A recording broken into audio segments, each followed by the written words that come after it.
presentación de dos... oh, gracias, Wilfried. De dos documentos de trabajo, uno de mi parte y uno del profesor Alex Jania, que está en línea sí, sabes, Alex saluda ahí. Entonces, y después vamos a tener un panel de conversación para tratar de lanzar un poco una discusión sobre ese tema. Entonces, yo creo que una de las cosas que podemos empezar y que van a ser bien relevantes para ambas presentaciones es que la flexibilidad laboral muchas veces se va a mezclar con temas de género en el mercado laboral. Hay una sensación que la demanda por flexibilidad laboral no es la misma entre trabajadores y trabajadoras. Y en América Latina tenemos un problema bastante serio de brecha de participación laboral entre hombres y mujeres. Entonces, una de las preguntas que se hace en el mundo laboral es si la flexibilidad es la solución para cerrar esa brecha. Si dando más flexibilidad vamos a lograr hacer que más mujeres puedan participar de la fuerza laboral. Si aquí, por ejemplo, se muestra que en Chile la tasa de participación laboral está en 68% más o menos, mientras que la de los hombres está cerca del 95%. Y para el promedio de América Latina estamos en algo como muy similar a Chile, un poquito 65% y 90 y tanto por ciento para los hombres. Ahora, ¿qué significa flexibilidad laboral? Y aquí cuando hablamos con el panel, eso igual generó como preguntas, ¿eh? Y Mariana lo define súper bien en una clase que ha dado. Hay muchas maneras de hablar de flexibilidad laboral. Entonces, hoy día los dos documentos de trabajo se van a enfocar en la dimensión temporal y en particular la dimensión de horas, pero eso ni siquiera es la única manera de hablar de flexibilidad laboral temporal. Porque uno podría pensar, por ejemplo, a la demanda del viaje al sudasiático de algunos jóvenes, 6 meses después de 3 o 4 años de trabajo, como un elemento de flexibilidad laboral en el contrato. Hay todos los elementos de flexibilidad laboral geográfica, generado por un poco la nueva tecnología, con trabajo híbrido, teletrabajo, etc. Hay flexibilidad laboral en términos de tareas. Te pido hacer lo mismo todos los días o tengo la capacidad de cambiar las cosas que te estoy pidiendo como trabajador de día a día, e incluso con quién trabajo, ¿sí? Hay gente que hoy día, un día van a una oficina, la otra a otra, y entonces cambian de equipo de trabajo. Pero el punto que vamos a hacer en el primer documento de trabajo es de preguntar si los trabajadores lo quieren y cuánto lo quieren. Porque si los trabajadores no quieren la flexibilidad y los empleadores no quieren darla, entonces ya no hay punto de hacer, no hay necesidad de conversar a nivel de política pública. Y cuando empezamos ese proyecto de investigación, mucha gente nos dijo, no van a encontrar nada, porque en países más pobres o en grupos socioeconómicos más débiles, lo que importa es la plata. Y entonces la gente, es un lujo la flexibilidad laboral, y lo que la gente va a querer es llegar a fin de mes con suficiente plata y respectivo del tipo de horario, ¿sí? Entonces, vamos a ver si eso es lo que se encontró, pero en países ricos tenemos una serie de estudios que nos dan elementos, digamos, bastante relevantes para la demanda por flexibilidad. Entonces, hay 3 estudios en Estados Unidos con poblaciones bastante diferentes. Unos son gente que graduó de la universidad, uno que son trabajadores en un call center y otro que son toda la población americana. Y los rangos, estoy haciendo algo mal, ahí, vamos a ver, ok, no, estoy tocando.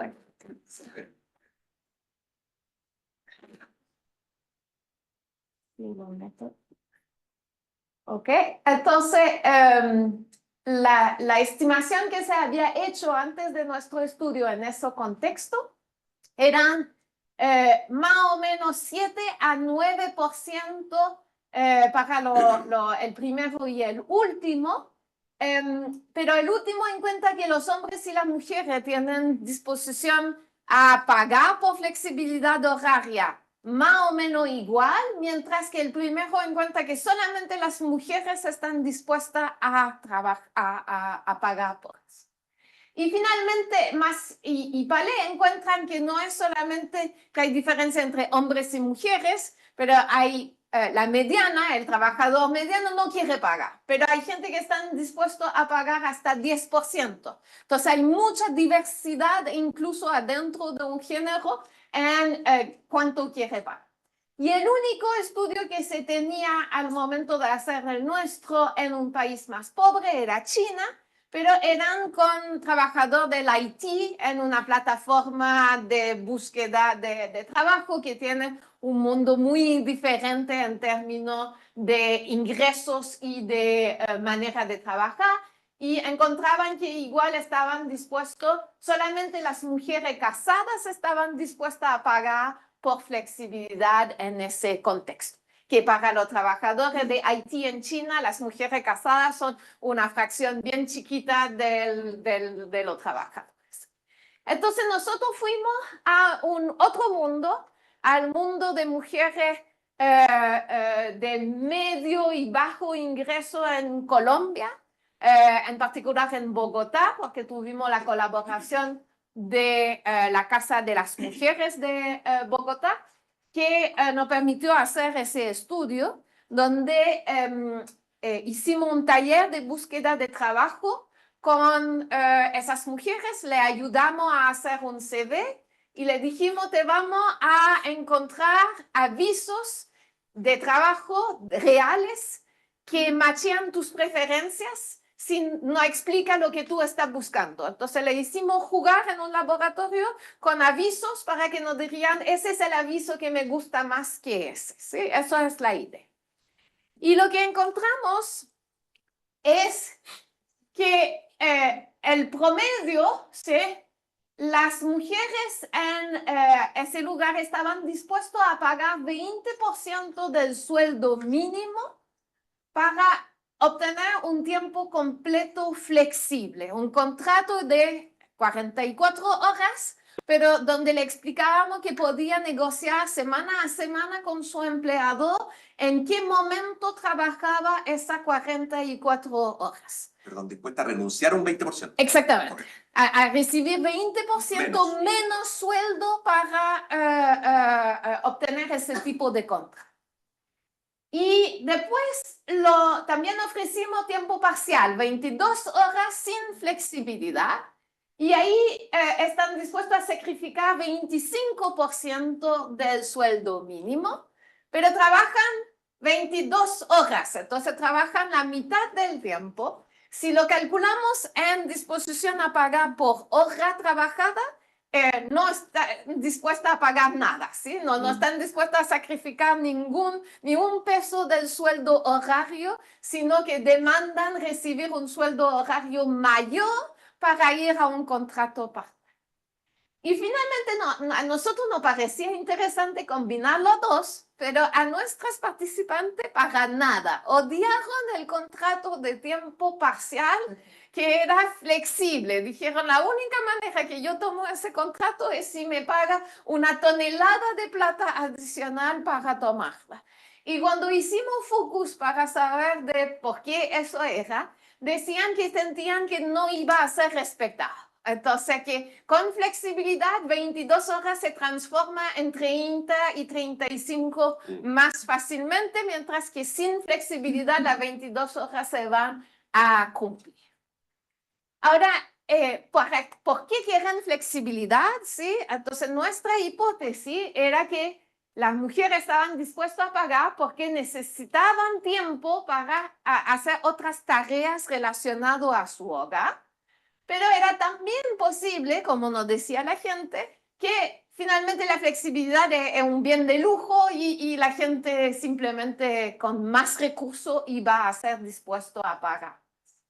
Y lo que encontramos depende un poco. Entonces, si comparamos las mujeres que tenían demandas familiares altas vis-à-vis baja, la disposición a pagar por flexibilidad horaria es casi la misma, pero sí para las mujeres que tienen mucha demanda familiar, la disposición a pagar por el tiempo parcial es mucho más grande. Y ahí empieza a ser casi rentable en términos de salario horario. Mientras que sí es verdad que las mujeres de nivel socioeconómico mayor están más dispuestas a sacrificar sueldo para obtener o flexibilidad horaria o tiempo parcial. Entonces, ¿cuáles son las conclusiones para empresas y gobiernos? Hay una disposición a pagar que es sustancial de parte de mujeres, incluso de menor recurso en América Latina. Pero cuando fuimos a tratar de encontrar empleo para esas mujeres, como lo habíamos comprometido, encontrábamos casi cero empleo en la base de datos de Bogotá, que ofrecía o flexibilidad horaria o tiempo parcial. Entonces, eso nos genera una contraparte de preguntas que yo creo que se van a tratar un poco en el panel. ¿Por qué las empresas no quieren ofrecer ese tipo de contratos si podrían pagar menos a sus empleados para hacer eso? Hay costos de abrir vacantes part-time vis-à-vis full-time, hay costos de contratación, hay un miedo que los trabajadores que quieren ese tipo de contratos son peores, son menos productivos, no van a cumplir, no van a ser tan buenos trabajadores, etc. Y entonces se debería considerar subsidio para tratar de incentivar a las firmas a generar ese tipo de contrato. Lo que no aprendemos de los países ricos es que puede ser un poco peligroso cuando se abre lo que se llama el mommy track, que es te doy un montón de flexibilidad para que te quede en la fuerza laboral, pero ahí entonces todas las mujeres son empaquetadas en ese patrón de, eventualmente tú vas a pedir flexibilidad y te vas a bajar del mundo laboral full time y entonces no te doy promoción, no te trato de capacitar, etcétera. Y entonces depende mucho de por qué las empresas no abren ese tipo de posición, que creo que todavía no tenemos una buena respuesta. Y nuestro trabajo no miró el teletrabajo, pero yo estoy segura, y yo creo que Denise y van a hablar de eso, hay una disposición de los trabajadores a sacrificar sueldo por teletrabajo, pero hay una resistencia de parte de las empresas a ofrecerlo al menos full time. Entonces, ¿por qué tenemos esa tensión? Yo creo que eso es algo que todavía no queda a explorar. Yo soy dirigente sindical. Y aquí hago la pregunta, ¿en Colombia hay sindicatos? Sí. En los empleos donde nosotros trabajamos, como miramos, la verdad es que ese grupo etario socioeconómico casi no está cubierto por el mundo sindical, ¿sí? Pero existe y es una fuerza, pero en el tipo de trabajo de rango socioeconómico en lo cual estábamos mirando había muy poca sindicalización. La consulta porque nosotros como sindicato del conversamos con la compañía para justamente no bajar el mismo nivel que teníamos antes del estallido social. Mantuvimos ese nivel, el sueldo, operación, movilización, y como ya después se hizo la pandemia, también teníamos un extra por gastos de internet, y todo. Sí, no, exactamente. Entonces, hay costos adicional, hay también teletrabajo rebaja algunos costos. Por ejemplo, hay empresas que pararon de pagar el bono de movilización. Pensaron. Sí, dijeron ya no es necesario pagar la movilización. Entonces, todo eso está parte de las preguntas de por qué hay esa separación entre lo que parecen querer los trabajadores y lo que le ofrecen las empresas. Eso, entonces ahora vamos a pasar a la presentación de Alex. Entonces, Alex está por ahí. Sí. Sí. Dejo de compartir. Ok, saludo primero. Entonces, pido disculpas por no estar ahí. Me habría gustado, pero por razones de salud tengo que quedarme encerrado. Lo otro es que parece que mi internet podría andar mejor. Ojalá no tengamos problema. Y está bien, sí. Excelente. Ok, entonces soy Alexandre Jagnac. Les voy a hablar de la jornada laboral, su impacto en el mercado del trabajo, y vamos a tener un énfasis en género también en esta presentación.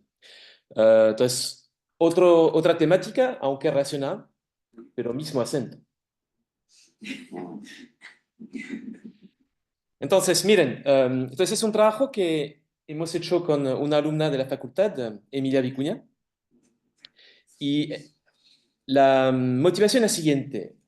Si uno mira la literatura académica, estudios de la reducción de la jornada laboral sobre el empleo hay múltiples para muchos países. Hay varios de mi país, de Francia, algunos de Alemania, otros de Quebec, Portugal hay uno en Chile también, etcétera, etcétera. Muchos estudios, los resultados son heterogéneos. Entonces, algunos les van a decir que esas reformas han perjudicado el empleo, otros van a decir que quizá mejora un poquito, pero tampoco tanto. De manera general, diría, la gran mayoría de los estudios documentan efectos típicamente chicos, diría con la excepción de 2 estudios que se han realizado en periodos de recesión económica, pero por lo general es el estado de esta literatura. Entonces nosotros no queremos agregar un estudio adicional a esta literatura que ya es amplia y que tampoco ha llegado a una conclusión, digamos, homogénea. Creo que la literatura ahora tiene que entender por qué esos estudios son heterogéneos. Entonces, en lugar de hacer esto, hemos hecho algo distinto, que es un poco ver el impacto de la jornada, la reducción de la jornada en la jornada y en la brecha de género, ¿ok? Que es como una idea que fue sugerida para el premio Nobel del año pasado, Claudia Goldwyn, que decía que reducir la jornada quizá podría permitir a las mujeres mejorar un poco su situación con respecto a los hombres y no necesariamente con selección negativa, digamos, no necesariamente perjudicando a los hombres. ¿Ok? Entonces vamos a ver esto, cómo impacta la jornada, la reducción de la jornada a la jornada, si hay efectos diferenciados entre hombres y mujeres y si potencialmente puede ayudar a eliminar la brecha. Como les comentaba, eso va a ser mi única transparencia sobre el tema. El efecto sobre el empleo está recontraestudiado. Típicamente, originalmente, en países de Europa continental, se había querido implementar reducción de la jornada por lo que llaman el fenómeno de trabajo compartido. De si tú trabajas menos horas, capaz que me van a contratar a mí para, digamos, compensar las horas que tú no trabajas. Este tipo de efecto no parece funcionar muy bien. Por lo general hay un efecto limitado a través de esto. Los estudios, la manera como se han implementado, intentan tener como un grupo de tratamiento y de control, un poco como hacen en medicina. Desafortunadamente no lo podemos hacer en economía, pero podemos apoyarnos en, digamos, diferencias que se observan en la realidad, que a veces son aleatorias, a veces no. Entonces, por ejemplo, lo que han hecho es comparar un poco la situación de gente que trabaja jornada completa con gente que trabaja jornada parcial. o a veces ha habido reformas que han afectado a algunos sectores y otros no, como en Alemania, o incluso hay un caso en Francia donde la reforma afectó a algunas regiones y no otras. Entonces, comparando esas experiencias, han podido sacar conclusiones y desafortunadamente los efectos típicamente son chicos. Entonces, sugiere que este efecto de trabajo compartido como que no es tan fuerte como algunos creían, difícil de sustituir trabajadores y quizá existen, digamos, probablemente economía de escala al trabajar más horas, ¿no? Había mencionado Jean en su presentación, si recuerdo bien, que hay costos a la contratación, hay costos a la formación, entonces es difícil creer que es tan fácil sustituir un trabajador por otro como si fuese a reemplazar una pera por una manzana. ¿Okay? Ahora, ¿qué hacemos en esta presentación? Como les comentaba, vamos a documentar, va a ser estadísticas descriptivas sobre cómo han evolucionado la jornada. Vamos a tener dos conjuntos de ejercicios. El primero vamos a ver la reforma laboral, la anterior, la del 2005. ¿Se acuerdan? Chile pasó de 48 a 45 horas. ¿Okay? Entonces, lo que hizo Emilia con sus capacidades de estadística fue agarrar la encuesta nacional de empleo y simplemente dibujar la distribución de horas que trabajan los hombres y las mujeres antes y después de la reforma. ¿Okay? Entonces, vamos a ver diferencias. Entonces, la idea es esta tentación de creer que las diferencias se deben al cambio de la ley de ese momento. Obvio, podría pasar otras cosas que pueden afectar, que ahí no podemos controlar. Y los resultados es que, bueno, claramente hay una reducción de horas de la gente que trabaja con tiempo completo, ¿okay?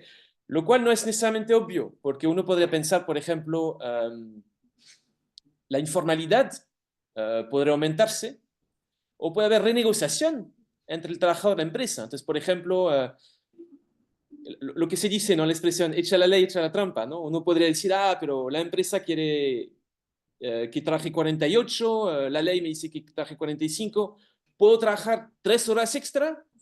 Bueno, me lo pide la empresa, pero reconocemos el sueldo base, ¿no? Y en ese caso, podría pasar que la reforma tenga un efecto neutro sobre la distribución de horas, ¿no? Como suele pasar en algunos modelos teóricos en economía. No vemos esto, vemos efectivamente que la gente que trabaja a tiempo completo, bueno, la evidencia sugiere que la gente que trabaja a tiempo completo reduce sus horas. Ahora, respecto al tiempo parcial, vamos a ver efectos más chicos, pero parece ser que las mujeres de tiempo parcial van a trabajar un poco más y los hombres van a trabajar un poco menos. Déjenme mostrarles esas distribuciones. Este es el caso de los hombres. Como ven, un histograma.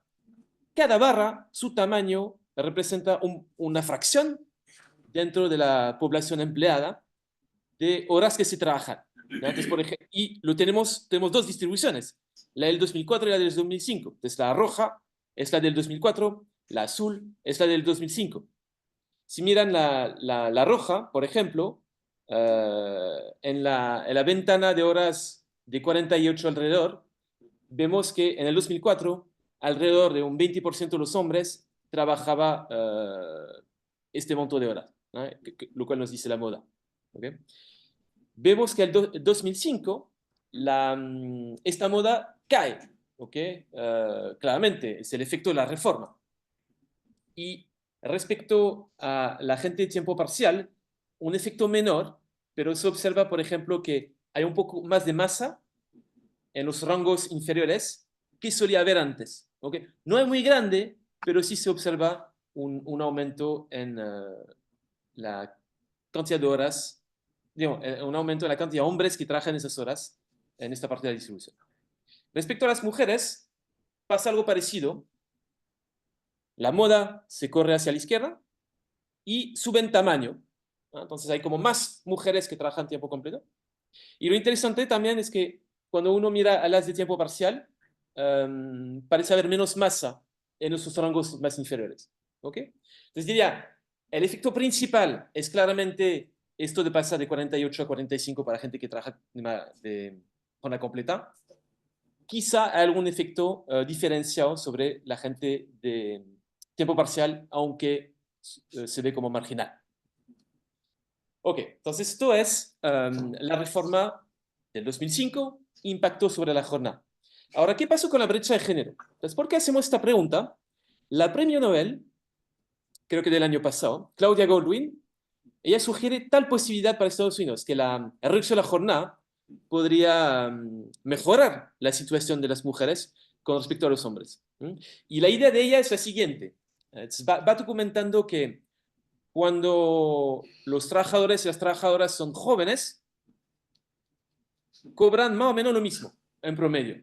¿Okay? Pero después van pasando los años, entran en sus 30, 40, y ahí uno empieza a observar una divergencia en cuanto cobran ambos géneros, y los hombres empiezan a cobrar más en promedio que las mujeres. Y lo que dice esta señora es que la razón por la cual cobran más los hombres es porque los hombres tienen la posibilidad de trabajar jornadas largas. ¿Okay? Y parece haber un retorno alto a trabajar jornadas largas. ¿Okay?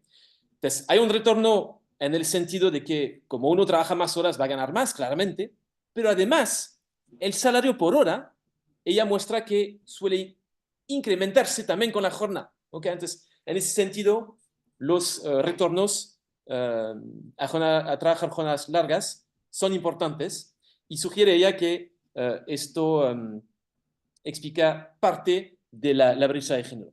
Ahora, después dice, capaz que si uno reduce la jornada vía una ley, uno podría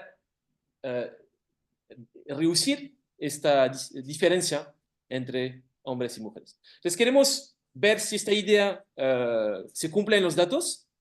No podemos hacerlo con la reforma del 2005 porque no tenemos datos de salario, pero podemos ver la distribución actual, y en base a la distribución actual, aunque no podemos ver el efecto de la reforma corriente, vamos a poder sacar conclusiones. Lo que obtuvimos es que este caso para Chile, por lo menos con los datos que usamos, no parece cumplirse. ¿Okay? Es decir, la razón por la cual hombres cobran más que mujeres en promedio no se debe principalmente a diferencias en su jornada. ¿Ya? Si miramos una jornada dada, los hombres también van a cobrar más que las mujeres. ¿Okay? Entonces lo hacemos con encuesta suplementaria de ingreso. Déjenme mostrarles lo que hacemos con esos datos. Lo que tiene acá en este gráfico es, para el 2022, el sueldo promedio total, no por hora, el sueldo promedio total por grupos de horas trabajadas. Entonces, como ven, no sé si ven mi mouse, pero tiene los 45 por acá. La relación para ambos sexos parece ser creciente, ¿no? Entonces, aunque hay un ruido estadístico, parece ser creciente, pero no vemos este aumento en el retorno que sugería la premio Nobel. Si bien podemos eliminar una relación más bien cóncava en el gráfico, donde va subiendo al principio y con algo de imaginación al final vemos como un plato, aunque el ruido estadístico lo perturba bastante. ¿Okay? Lo otro que vemos en este gráfico es que la línea para los hombres, por lo general, se suele ubicar por encima de las mujeres. O sea, los hombres acá están en azul, las mujeres en rojo. No es una elección de color voluntaria, es aleatorio por el programa. Me estoy dando cuenta que la elección de color era un poco tradicional, pero efectivamente vemos una línea por encima de la otra. Junto con este dato, un dato interesante es la distribución de horas. A todo esto, una cosa que se me olvidó mencionar. Este gráfico considera gente con contrato firmado. ¿Okay? Entonces, es decir, gente que debería tocarle la ley. ¿Okay? Entonces, gente sin contrato laboral no está. Y es también la razón por la cual seguramente cobran más en promedio de lo que uno creería que se cobran en Chile. ¿Okay?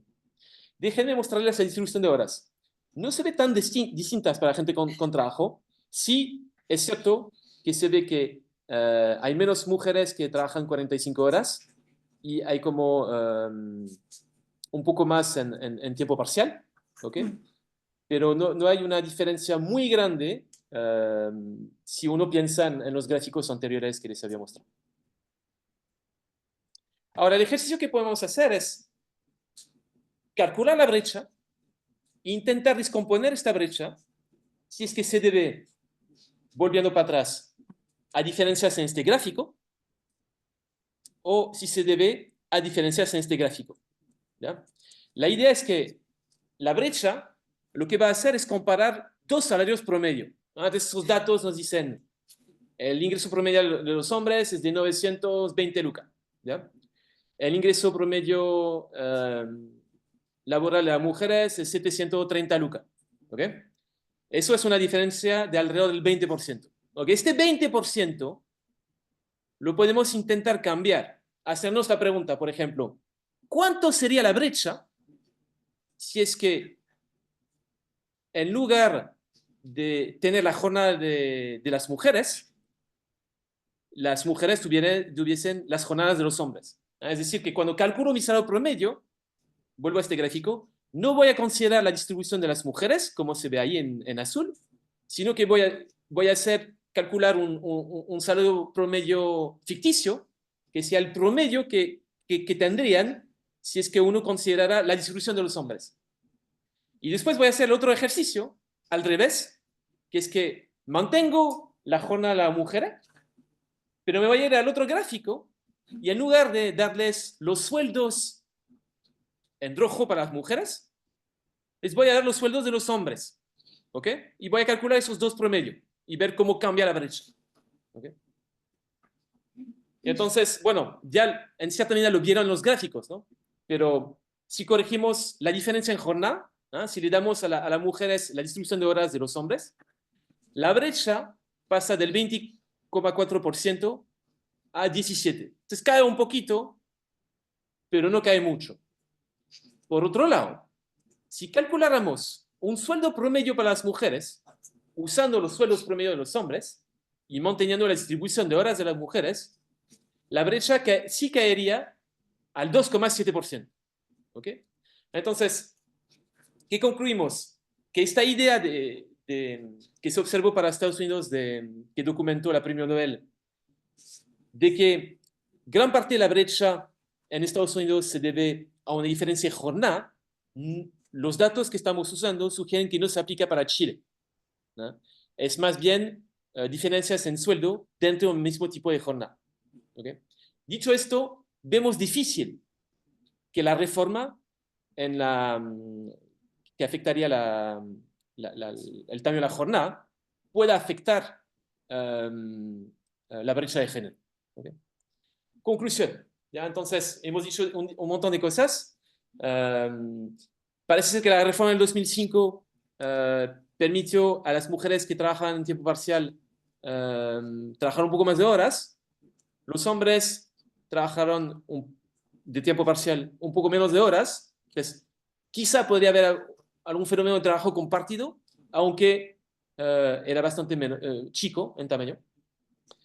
Además, documentamos con los datos más recientes que la brecha de género no se debe diferenciar en la distribución de horas. Por lo tanto, vemos difícil que la nueva reforma reduzca esta brecha laboral. Mencioné también la literatura académica que sugiere un impacto chico sobre el empleo al principio. Ya, entonces, con esto los dejo. Gracias. Espero que no se haya cortado. Si no se ha cortado, he tenido suerte. Muy bien. Gracias. Gracias. Perfecto, te escuchamos, Alex. ¿Está Qué funcionando? bueno, porque cuando escuché a Jan se me cortó 3 veces. No, te escuchamos perfecto, ellos estaban ahí ¡Qué suerte! contando cualquier cosa, así que muchas gracias. Bueno, muchas gracias a tanto a Alex como a Jan por las presentaciones de los trabajos que han estado haciendo en este esfuerzo del núcleo por generar con la investigación una discusión que aporte a la política pública. Y ahora vamos a hacer un pequeño panel donde tenemos invitados de lujo. Vamos a ocupar ahora el centro. Sí, tenemos invitados de lujo. Así que les vamos a pedir si nos acompañan aquí. Adelante. Juan.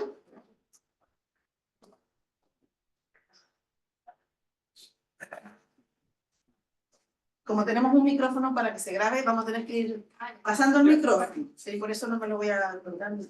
Eso. Bueno, ¿quiénes nos acompañan hoy? Nos acompaña Denise, ¿sí? Que ha sido vicepresidenta de personas en grandes organizaciones y que también tiene una, no sé si militancia podría decir, pero un activismo en temas de género muy notable. Para no decir activismo, por ¿no? No hay ninguna sensibilidad. Perdón. También nos acompaña Benjamín, que es parte de los investigadores, no sé si son además los directores del núcleo, los dos, ¿o no? ¿Tú eres director del núcleo? El investigador principal de nuestro núcleo, que le llamamos nuestro núcleo primo, amigo, ¿sí? Le ponemos distintos nombres, porque es otro núcleo que está trabajando en temas similares a los nuestros. Ustedes nos explicarán después el nombre que tiene, porque el LM es lindo el nombre, ¿sí? Elevado al cuadrado. Elevado al cuadrado, LM12C2. Lo que más me gusta todo el nombre. Que también está analizando sobre todo las brechas que se están generando en los mercados de trabajo. También nos acompaña María Jesús, que viene de trabajando.com, que también nos interesa mucho la trayectoria que tiene, pero además la mirada del entorno laboral desde las empresas, con las investigaciones que ustedes mismos van construyendo. Y Felipe, también economista, director del núcleo de este lindo nombre, y que en realidad es súper interesante porque la lógica de estos proyectos de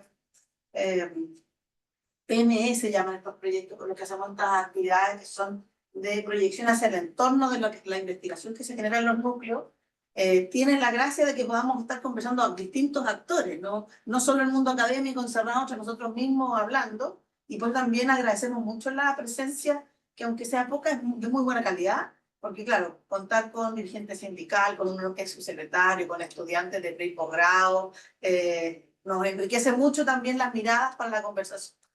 Entonces, en mi calidad de moderadora, no debo hablar más, ya hablé demasiado, y quizás la primera pregunta va a ser un poquito bombita, así como más genérica, después ya podemos entrar con más detalle respecto de esto que hablaba Jan, de esta tensión que podríamos observar entre, pareciera, y varios de los estudios que ustedes han hecho nos pueden comentar, también han ido en la línea de entender que parece que los y las trabajadoras sí nos gustaría tener flexibilidad, ya sea en nuestras horas de trabajo o en dónde trabajamos, o idealmente sería cómo hacemos nuestro trabajo, ¿sí? Que nos dejaran ser autónomos en cómo hacemos nuestro trabajo, pero pareciera que las organizaciones, incluso las políticas públicas y las políticas organizacionales, no están muy de acuerdo con esta línea, y la flexibilidad se ha puesto en la mesa como un beneficio, asociado también a la ley de conciliación por un lado, pero también a los que lo ven como un beneficio, o incluso unas lo ven como un privilegio. No solo por lo que decía Jan, de que a lo mejor es un privilegio del país rico o pobre, sino de que está para algunos trabajadores o trabajadores y para otros no. Entonces, la primera pregunta como genérica para todos es ¿cómo ven esta tensión? Sí, yo creo que podemos hacer partir la ronda así, la otra ronda la partimos por otro lado para que sea más dinámico, para pasar el micro, pero ¿cómo ven esta tensión desde el lugar en el que están? ¿Sí? La idea es que cada uno pueda unos minutitos para que todos podamos hablar y pasemos a una segunda ronda. Perfecto, gracias, Mariana. Bueno, yo creo que la evidencia es súper contundente en relación a que hay muchos beneficios asociados a la flexibilidad, tanto en temas de reducción de horas, en temas de que se mujer en el trabajo, en temas también geográficos, ¿no? De que sea híbrido o que tenga posibilidades remotas. Pero las organizaciones hoy día está pasando un fenómeno que yo personalmente jamás pensé que iba a pasar, ¿ya? Esta vuelta a la presencialidad y la conversación que se tiene acá en Chile. Nosotros estuvimos con Fernando hace un mes en Silicon Valley, en Estados Unidos. Allá es la misma discusión. Nos llamó la atención. De hecho, Amazon anunció que desde enero de 2025 van a volver presencial al 100%. Pensando, Amazon es una empresa de tecnología, ¿ya?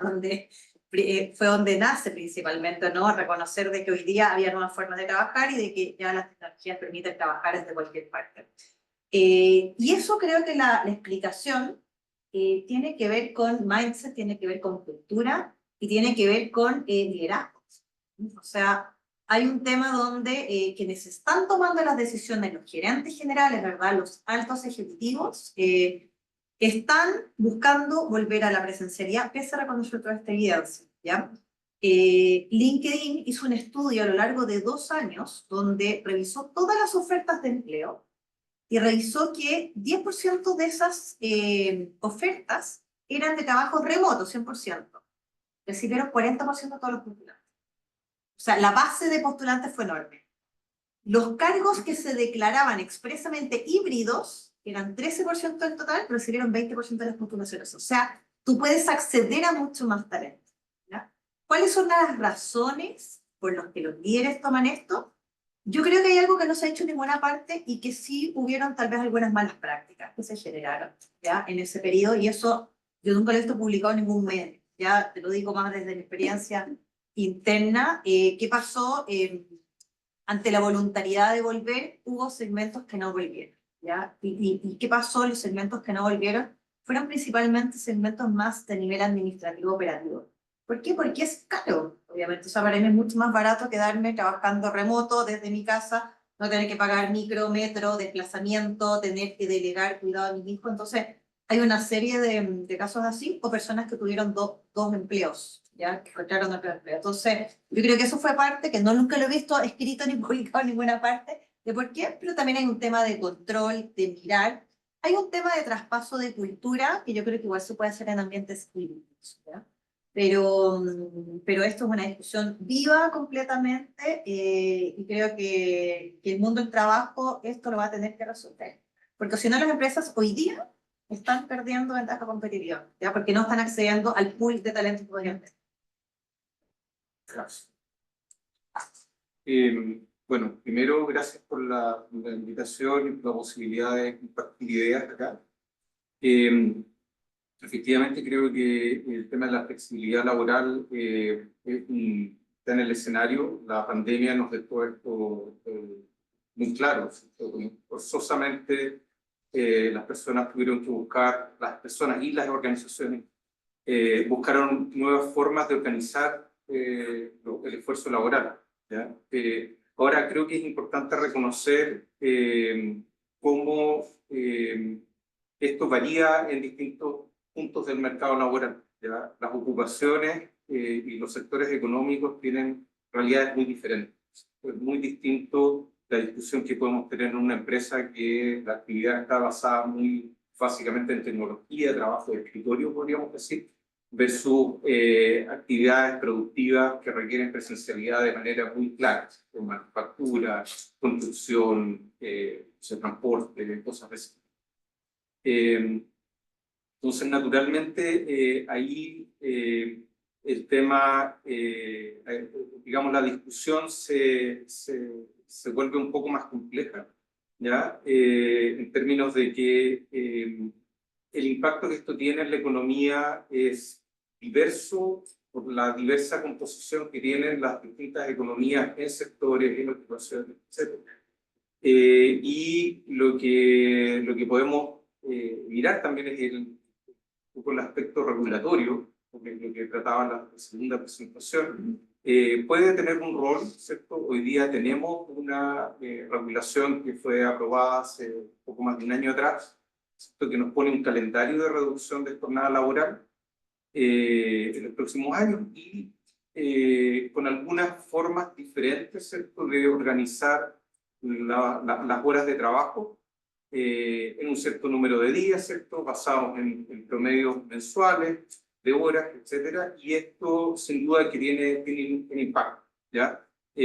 Porque ahí la aplicación es mucho más transversal, ¿cierto? A diferencia de las opciones de teletrabajo u otros mecanismos de flexibilidad que pueden ser más un poco a la medida del empleador, a la medida del trabajador. Esto es una cosa bastante transversal y la ley en general, digamos, es como una talla única, ¿cierto? Por supuesto hay excepciones, estoy exagerando un poco, pero sin duda que este tipo de regulaciones puede tener un impacto y, bueno, ahí quizás en la siguiente ronda les puedo contar un poco más sobre eso, ¿cierto? Y efectivamente efectivamente creo que es un tema importante hoy día en un país que tiene problemas importantes de productividad. Me parece. Bueno, sumando a lo que ya se ha dicho, yo creo que, o sea, al menos de la relación que nosotros trabajando tenemos con las empresas y con las personas, nos encontramos como en un punto donde el cambio de las personas es significativo en términos de cambio de paradigma, porque las personas están buscando la conciliación en la vida personal y laboral. Y como mostraban también en las presentaciones, esta conciliación no solamente es asociada a las labores de cuidado, que se tomaba como una necesidad, sino en calidad de vida. Y esa calidad de vida, como está reflejado acá, está asociada a las mujeres, pero también está asociada a los hombres, ¿ya? Entonces, efectivamente, yo creo que acá hay dos desafíos importantes que tienen que tomar las empresas en primer lugar, que es de el cómo estamos evaluando la productividad y el rendimiento de las personas, porque cuando seguimos con esa visión antigua de, en verdad, donde mis ojos te vean, si el computador está prendido y veo que estás planillando, está todo bien, pero en verdad, si estás en tu casa, yo no sé si estoy trabajando o no. Creo que es una visión que para muchos cargos actualmente tenemos miles de herramientas y miles de metodologías para poder mejorar. Y decir, evaluamos en base a objetivos, evaluamos en base a KPIs, que hay distintos cumplimientos más cuantificables, y no en donde mis ojos te vean. Y por otro lado también el tema de la cultura, que las empresas dicen es que no estoy generando esta cultura, porque sí, efectivamente cuesta más generar la cultura de forma remota, pero eso no lo hace imposible.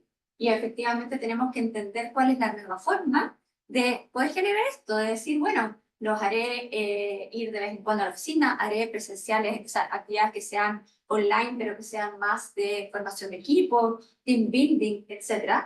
Pero eso no implica que no se pueda hacer. O sea, en el fondo, la opción de más de lo mismo, yo creo que es una lástima que la tengamos que como ver que esté aplicándose.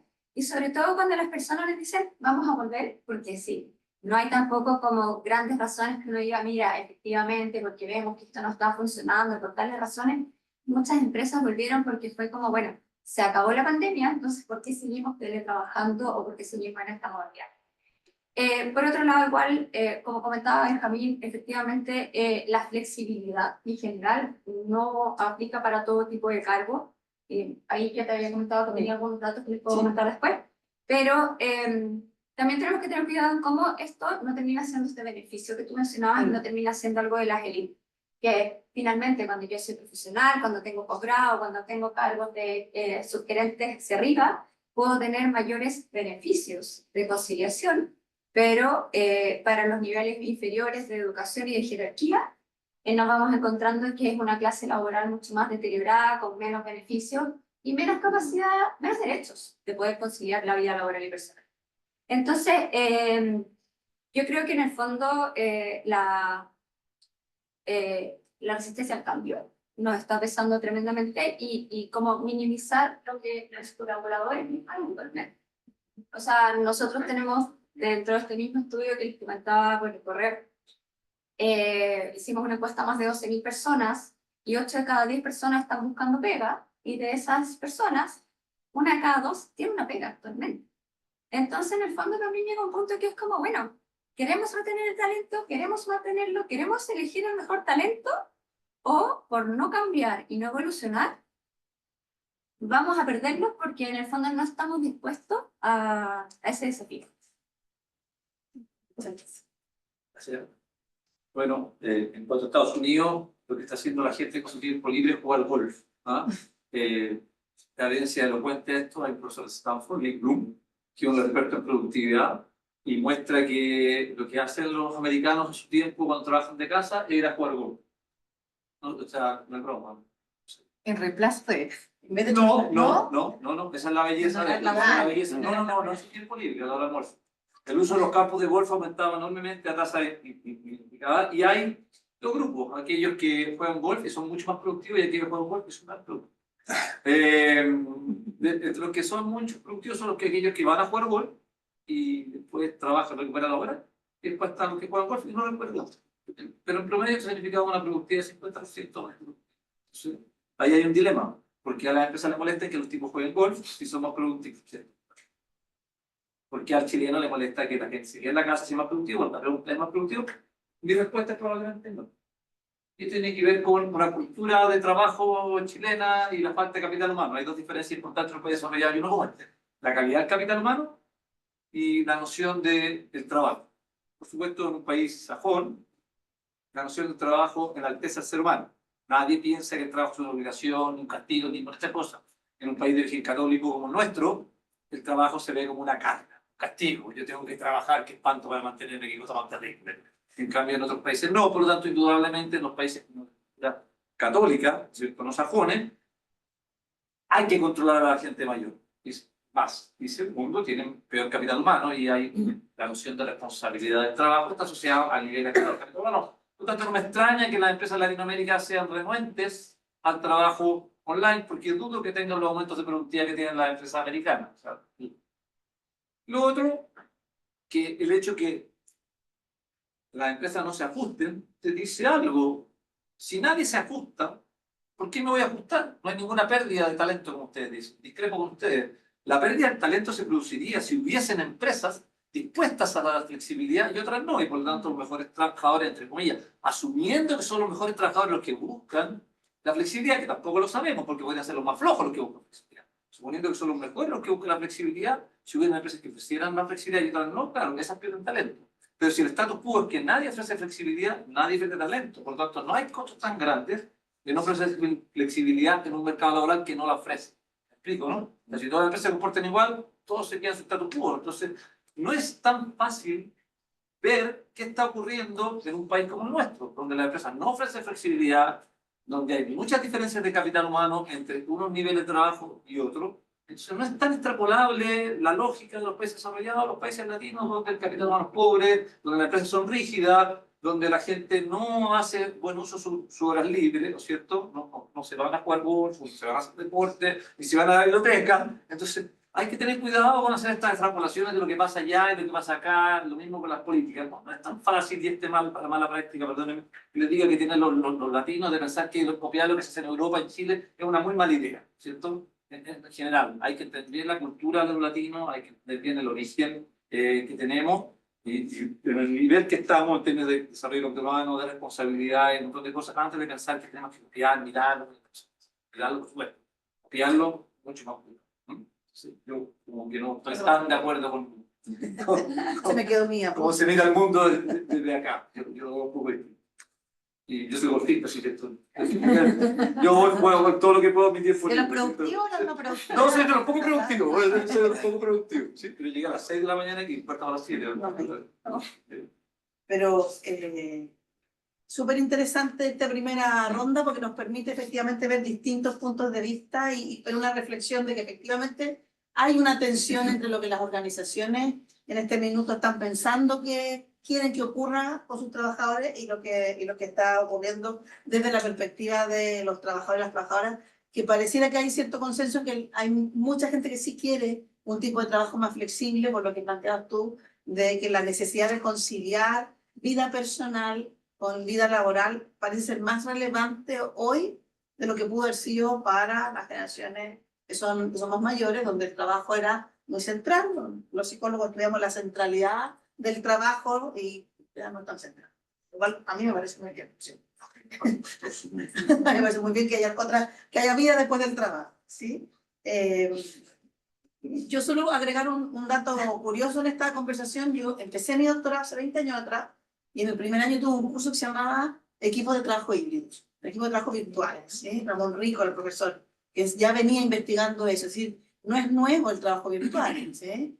Y los equipos de trabajo virtuales, se hablaba de los equipos multinacionales que trabajan en distintas partes, ¿no? Hoy día es viable, pero ya hay por lo menos unos 20 o 30 años de conocimiento sobre cómo desarrollar liderazgo para equipos virtuales, pero el concepto de liderazgo es del 2004, del 2000, tiene 24 años el concepto. Pero por alguna razón nosotros nos quedamos fuera, porque probablemente estamos en otro lugar del mundo, ¿no? Donde están pasando esas cosas, pero tenemos harto que aportar ahí. Entonces, bueno, ahora vamos a partir de acá para allá, si les parece. Felipe, entonces, un poco para ir bajando la conversación a cuáles dirías tú que son políticas o prácticas que dificultan la incorporación de la flexibilidad laboral, ya sea reducción de jornada, puedes dirigir, o el trabajo híbrido. No sé si voy a poder, no sé si tengo el conocimiento para responder la pregunta, pero tengo que decir algo. Mira, yo puede ser como los políticos, yo te pregunto una cosa y te contesto otra. Claro, exactamente. Bueno, yo creo que, mirado así de forma bien general, no desde el punto de vista de la empresa, yo no escucho bien la operatoria de la empresa. No sé si tienes que acercarte un poco más al micrófono. Pues sí, así. Sí. No, por supuesto. Yo creo que de las políticas laborales chilenas, la peor que genera un montón de problemas es la indemnización por año de servicio. Creo que encarece extremadamente lo que llamaríamos el trial and error. Me parece que las empresas son muy renuentes a contratar gente y probarlas, porque es caro, es complejo, no es fácil. El mercado laboral chileno es rígido, las leyes son rígidas, no te dejan probar, los contratos para probar gente son cortos, son difíciles de implementar. Te están siempre suponiendo que tú vas a usar esto de mala manera, o sea, la inspección de trabajo presume y asume que la empresa siempre quiere perjudicar al trabajador. O sea, esa cultura nacional de la lucha no de clases, sino que trabajador-empresa es una muy mala manera, una muy mala costumbre de abordar el tema de la flexibilidad. Esto impide además un tema que nosotros nos preocupa mucho en el núcleo, que es el mismatch de habilidades, porque es muy difícil probar y encontrar dónde mis habilidades son más productivas, porque no tengo la posibilidad de entrar y salir de este trabajo, ¿no es cierto? Entonces, creo que ese es el gran costo que tenemos. No soy yo el que sostiene esto, yo lo he sostenido siempre, pero hace un tiempo la OECD lo viene sosteniendo permanentemente, que Chile debe eliminar la indemnización por año de servicio, por supuesto, frente al, puede ser súper claro, al lloriqueo de la eliminación de este beneficio tan terrible. La solución no es que nadie pierda, esta plata va a el seguro de cesantía. Lo que tenemos que aumentar es la calidad del seguro de empleo, ¿cierto? Las empresas tienen que poner esa plata del seguro de empleo y hacer un seguro de empleo bastante más potente, con nuevamente la lógica de que eso permita la adaptación del capital humano. Si yo tengo un día para buscar y se me hace difícil, voy a encontrar, salir de un trabajo donde no era productivo y voy a tomar el primero que encuentre. Si yo tengo un buen seguro de desempleo, yo puedo tomarme tiempo para encontrar empresas donde mi capital humano se ajuste de forma negra y aumente la productividad. Eso va a tener una tremenda riqueza. Si yo tuviese el poder de eliminar una de las reglas, sería la eliminación del servicio, que eliminaría ya ahora y la cambiaría por una potente en la contribución de las empresas al seguro de desempleo. Eso sería lo que generaría. Lo segundo, y aquí termino, que es más difícil, pero no se puede obviar el cambio cultural. O sea, no puede ser esta noción que tiene el latino en general, de que el trabajo es algo despreciable y la empresa tiene que controlar al trabajador todo el rato, lo que hace, lo que dice, lo que piensa, y tiene que dudar de lo que está haciendo y el trabajador dudar de que la empresa lo que quiere es perjudicarlo y explotarlo. Me parece que eso hace muy difícil que nosotros nos adaptemos a lo que viene, y después quisiera mencionar, lo que viene es el generative AI. O sea, no hay cómo el trabajo en Latinoamérica se puede adoptar a los cambios tecnológicos que vienen ahora con esa cultura que tenemos, lo hace muy difícil. Vamos a andar si a alguien le interesa ese tema. Mariana, ¿puedo hacer una opinión? Por favor. Felipe, como dirigente sindical, sin duda que la negociación respecto de eliminar los años de servicio sería una negociación muy profunda, ¿no? Sin embargo, hoy día, con la generación millennials, ese gasto que hace la empresa está disminuyendo. Porque la compañía, voy a darle un tema, la gente pasa como pasantía, porque toda la gente la opción es seguir solteros, solamente departamento, autos y viajes. Entonces ellos se cansan constantemente de trabajo, estrictamente, como decía María Jesús, Pérez Jesús, y están viendo otros ámbitos de trabajo. Ahora, la discusión que te plantearía yo, en caso de llegar a esto de la disminución o de eliminar el año de servicio, son los que llevamos en las empresas más de 20 años. Porque nuestra cultura viene de años antiquísimos, donde se pagan todo el servicio. el Piñera 1 se bajó a 10 años, no recuerdo si es ahí, pero sí se manifestó la posibilidad de bajarlo a 5 años. Y es una discusión que está pendiente todavía y yo creo que el trabajador con años de servicio que se va a poner siempre. Pero, como te digo, el año de servicio va disminuyendo porque las generaciones están teniendo menos apreciación por el trabajo. Buscan empresas que son bien llamativas para el currículum, pues, y trabajé en tal parte. Bueno, solamente eso. Es una discusión muy interesante y luego hay que hacer algún estudio en esa línea para hacer otro evento como este. Sí. Porque puede que vaya cambiando efectivamente con la movilidad, pero tiene que ver con cómo agilizar las trayectorias laborales, que las personas dicen, no, ya mejor me quedo porque voy juntando años. Qué terrible, ¿no? Suena, me voy a quedar para juntar años. Claro. Sin embargo, los más jóvenes, efectivamente, las trayectorias son mucho más dinámicas, en cierta medida buscando flexibilidad, pero también buscando lo que dice Felipe, un lugar donde yo me pueda ajustar mejor a las habilidades que yo tengo y donde yo pueda sentir un nivel de satisfacción más alto. Así que me parece es una linda discusión para que podamos pensar y anotar futuros proyectos de investigación. Conversación. ¿Ah? Conversación. Conversación, pero además como investigar y buscar datos que nos permitan activar esa conversación. No. Discussion.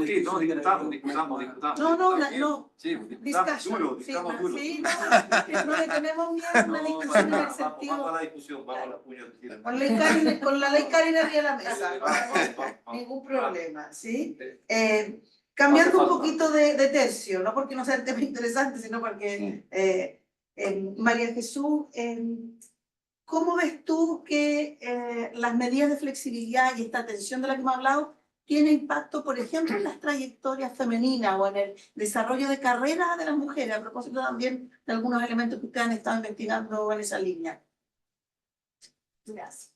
A ver, efectivamente, o sea, tenemos que partir también de la base de que diversos estudios hablan de que las mujeres tienen una segunda jornada laboral, o sea, como esta segunda jornada después del trabajo, que es alrededor de 5 horas diarias en labores domésticas, labores de cuidados, que los hombres tienen, creo que es alrededor de 2 horas equivalentes. Entonces, efectivamente, las mujeres con labores de cuidado principalmente o labores domésticas, que también es un rol bastante asociado, van a poder desarrollarse de mejor forma cuando tienen flexibilidad, cuando la flexibilidad, como mencionaba al principio, la flexibilidad es tan amplia, ¿ya? Es un concepto que en el fondo tiene muchas posibles definiciones, pero en el fondo desde me ausento de mi lugar de trabajo para ir a buscar a mi hijo al colegio, sigo trabajando en la casa, es ir al pediatra, es que, no sé, tonteras que hay que recibir un maestro en la casa, o quizás alguna gente o persona como ir a jugar golf y recuperar las horas. Entonces, sí va a tener un impacto positivo, pero todas estas como acciones que toman las empresas y a través de políticas públicas tienen que estar como... hay que tener mucho cuidado de que sean con una mirada de corresponsabilidad, que sean con una mirada equitativa entre hombres y mujeres para que eso no termine afectando negativamente a las mujeres, de que las mujeres finalmente necesitan una jornada especial, necesitan más flexibilidad, que las mujeres finalmente son las que están haciendo actualmente, según los datos que nosotros tenemos, un poco más de teletrabajo que los hombres. Y eso también aumenta esta menor presencialidad de las mujeres en el momento donde se toman las decisiones, en la oficina, en el cafecito, cuando los hombres están quizás presencialmente conversando y tomando decisiones que les dan visibilidad para poder desarrollar su carrera. Si eso sigue siendo como las formas de crecer y la mujer está en su casa, eso es una barrera tremenda. Entonces, en el fondo, esas medidas tienen que ser tanto para hombres y para mujeres, y también hay que ir viendo, bueno, si es que efectivamente los hombres todavía quieren seguir yendo a la oficina, porque tampoco uno los puede como obligar. También son temas culturales de que muchas personas las tienen muy arraigadas y les acomoda trabajar así. ¿Cuáles son las formas en las cuales vamos a ir evaluando a las personas para desarrollar su carrera, para que darles visibilidad y que no queden escondidas detrás de una pantalla, por ejemplo? Y que también le permitamos a los hombres esta conciliación de la vida laboral y personal. Sí, por más que acá se esté analizando el caso puntual de las mujeres, los hombres también están buscando lo mismo, y sobre todo cuando hablamos de estas generaciones más jóvenes, que tienen un mindset que es muy distinto a las generaciones mayores que quizás asumían que el trabajo era un componente muchísimo más relevante dentro de su vida y lo posicionaba de una forma distinta. Las generaciones más jóvenes no lo hacen. En el estudio ustedes hacen ese análisis como por edades de los participantes, por ejemplo. O sea, sí, tenemos, por ejemplo, mayor tasa de personas jóvenes, ¿ya? Menos de 30 años, que están haciendo teletrabajo o trabajo híbrido, que están mucho mejor adaptados a ese formato de trabajo que las personas mayores. Pero también vemos que la flexibilidad, cuando les preguntamos si tienen algún nivel de flexibilidad en su jornada laboral, la flexibilidad es mayor en jerarquías de sugerencias hacia arriba, ¿ya? Entonces, personas que tienen cargos altos tienen mayor flexibilidad y los hombres tienen más flexibilidad que las mujeres, pero las mujeres tienen más teletrabajo o trabajo híbrido. Entonces, hay algunas diferencias, pero sí, como les comentaba antes también, queda acotado a segmentos más bien técnicos profesionales a medida que aumenta la jerarquía y el nivel de estudios. Tenemos más derecho a conciliar nuestra vida laboral y personal que en los cargos más de entrada más fácil. Súper interesante. Muchas gracias. Benjamín, ¿ustedes han hecho algunos estudios sobre los impactos de la reducción de jornada? No sé si nos quieres comentar sobre eso. Sí.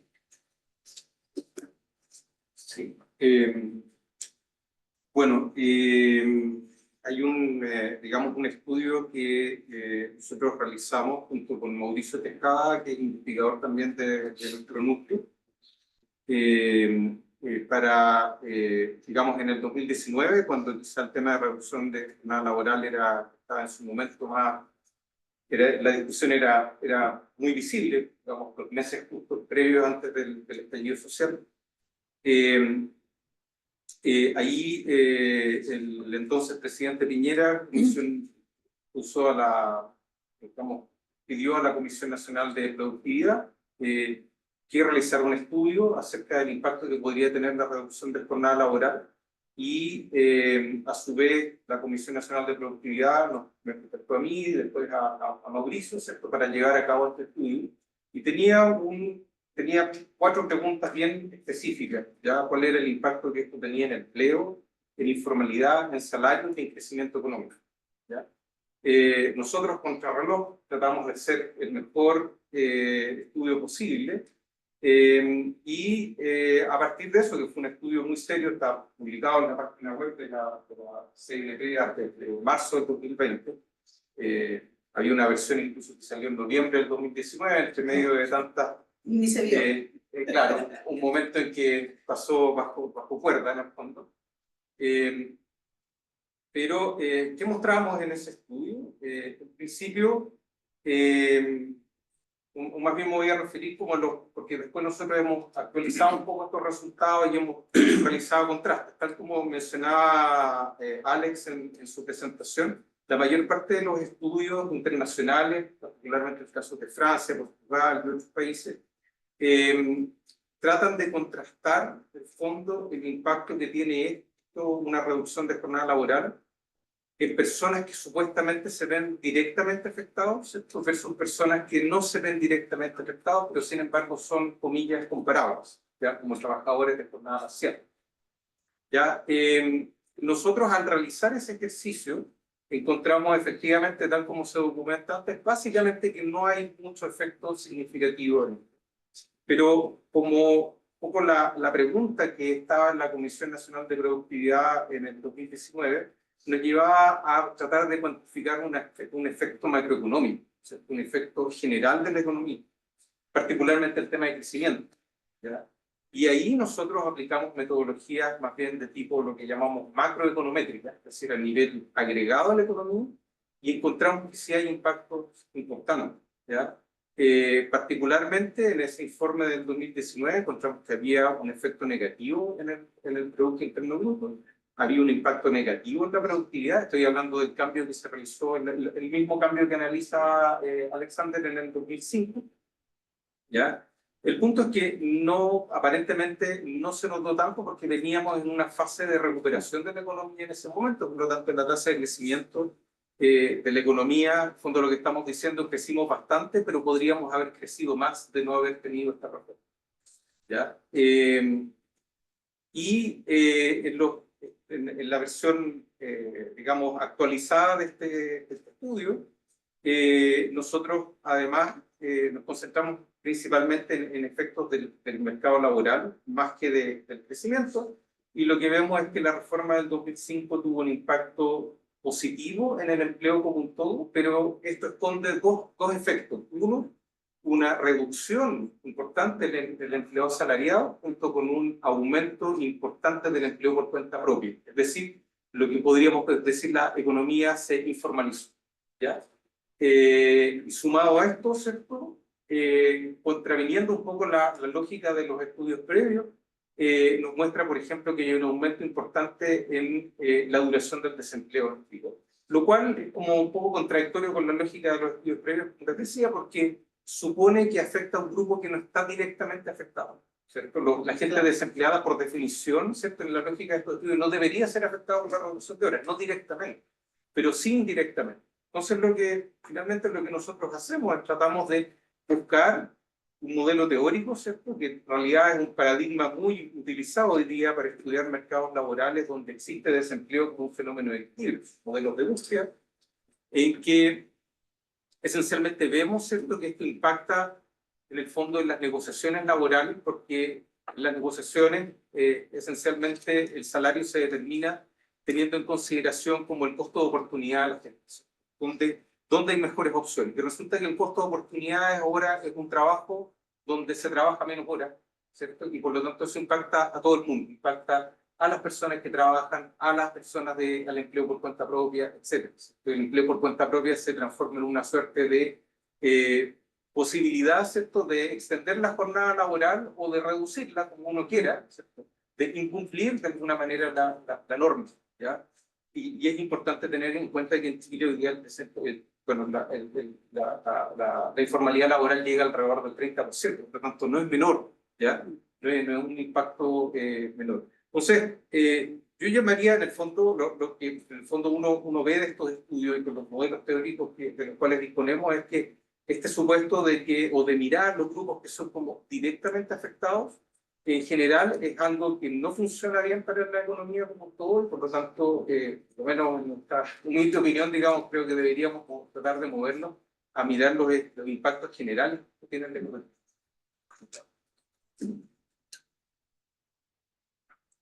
Muy interesante, Luis. Genera más preguntas, porque claro, eso fue en 2005. Estamos en 2024. ¿Pasará lo mismo ahora con la reducción de jornada?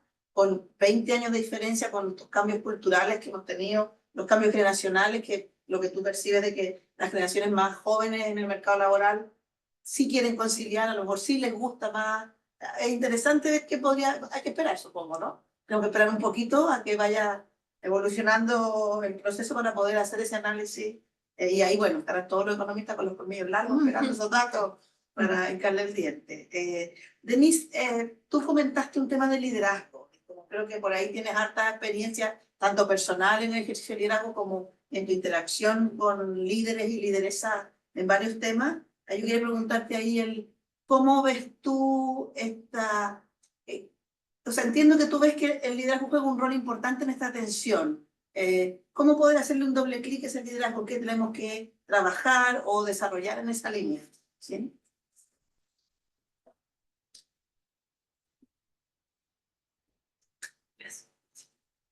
Bueno, el liderazgo tiene un doble rol. O sea, por un lado, los líderes están tomando estas decisiones de cuál es la estrategia de gestión de personas. Yo creo que eso está también cobrando un rol, siempre lo ha tenido, pero creo que ahora es mucho más visible, de que la estrategia de gestión de personas realmente te permite, te habilita o no el éxito de una empresa. Creo que en la pandemia eso se hizo evidente. Entonces, por un lado está el rol de líder como decision maker, por decirlo así, de participar y tomar decisiones con respecto a cómo vamos a conducir la estrategia de personas. Y por otro lado está el rol del líder mismo, ¿no? ¿Cuáles son las competencias que tiene que tener un líder? Entonces, mira, cada uno de esos temas da para muchos, pero tal vez centrándome más en el segundo, que tiene que ver con cuáles son las competencias que tiene que tener un líder. Yo creo que el concepto de liderazgo cambió absolutamente desde que yo partí de trabajo. Yo partí trabajando el año 2000. En esa época el líder era el que más sabía, el que tomaba las decisiones, ¿verdad? Y del que había que aprender, ¿verdad? Y hoy día cuando empezamos a ver cuál es el rol del líder, yo creo que se rediseñó completamente. O sea, cuáles son las competencias y cuál es el rol que va a tener ese líder. O sea, el líder es el que más sabe, completamente cuestionable, ya, de que sea el que más sabe. De hecho, un buen líder siempre va a contratar personas que sepan más que él, ¿ya? O que tengan un mayor potencial. Ahí se va a notar un buen líder. El líder es el que toma todas las decisiones.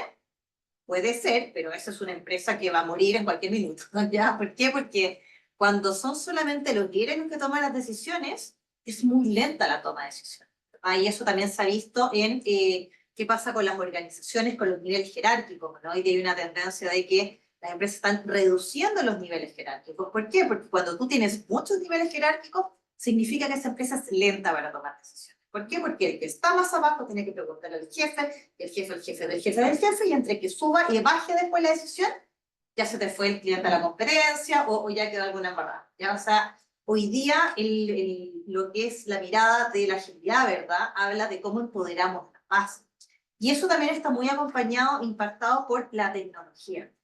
Hoy día esto de quién es el que más sabe, en realidad probablemente sea el que sabe ocupar mejor la tecnología, el que sepa hacer las mejores preguntas, el que sepa hacer un buen prompt. O sea, hoy día eso es lo que habilita esta como democratización o descentralización de la toma de decisiones.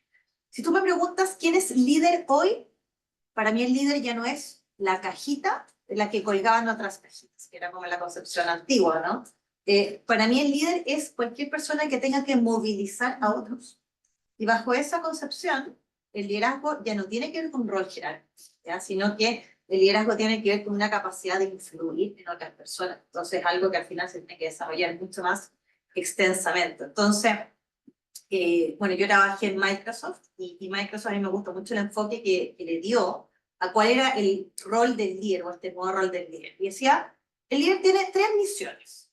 La primera es que el líder tiene que crear claridad, ¿ya? Decir hacia dónde vamos. Y a mí me parece que esto es algo que se mantiene, ¿verdad? O sea, decir, esto es lo que queremos hacer, cuál es nuestro sueño, hacia dónde va la empresa, y ser muy claro en esa bajada, ¿verdad? O sea, este tema también lo mencionaba Jesús, el tema de cómo trabajamos como objetivo. Oye, si mi jefe es poco claro, obviamente que yo no voy a poder trabajar por objetivo. Entonces, desde cuál es ese sueño, cuál es esa misión y cuál es el objetivo, eso tengo que transmitírselo a mí, ¿ya?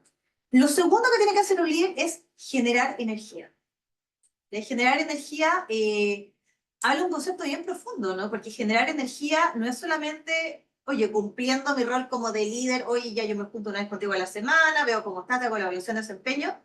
Tiene que ver con conectar, tiene que ver con conocer a las personas que a ti te reportan, conocer los intereses, conocer las características de cada uno. Y un buen liderazgo habla de que yo no voy a ser igual con cada persona del equipo, sino que yo le voy a conocerlo y de acuerdo a tus necesidades, yo te voy a dar ciertas tareas, voy a tener cierta dinámica. Entonces, generar energía, que tiene que ver con este factor de motivación, es muy relevante, ¿ya? Y pasa no solamente por un tema transaccional, por un tema de trabajo, sino que pasa por conocer a la persona que hay detrás del profesional, o del operario, de quien sea. Y lo tercero, que yo creo que eso se ha mantenido siempre, que es el líder se le pide conseguir resultados. Entonces, eso no ha cambiado el tiempo. Pero si tú ves en esto, el líder no tiene que decidir cómo se hacen las cosas. Eso tú se lo das al equipo. Y lo que tú sí tienes que estar controlando es cómo aseguro de que consigamos los resultados que nosotros nos planteamos y cómo yo genero energía. ¿Ya? ¿Y ese modelo es viable en formato de flexibilidad? Completamente sí, sí. Porque tiene que ver mucho más con este tema de la delegación, de la descentralización, con el empoderar a las bases. Entonces, yo creo que es bien compatible con eso. Y creo que ahí es donde está la piedra de tope, si tú me dices, ¿por qué las empresas, pese a tener toda esta enorme evidencia de que la flexibilidad, todas sus modalidades, reducción de jornada o temas espaciales, ¿verdad? Tiene tantos beneficios, ¿por qué no lo hacemos? Hay un tema de liderazgo, porque hay ahí un tema de cómo yo voy a poder liderar delegando si tal vez eso yo no lo sé hacer en un entorno más virtual.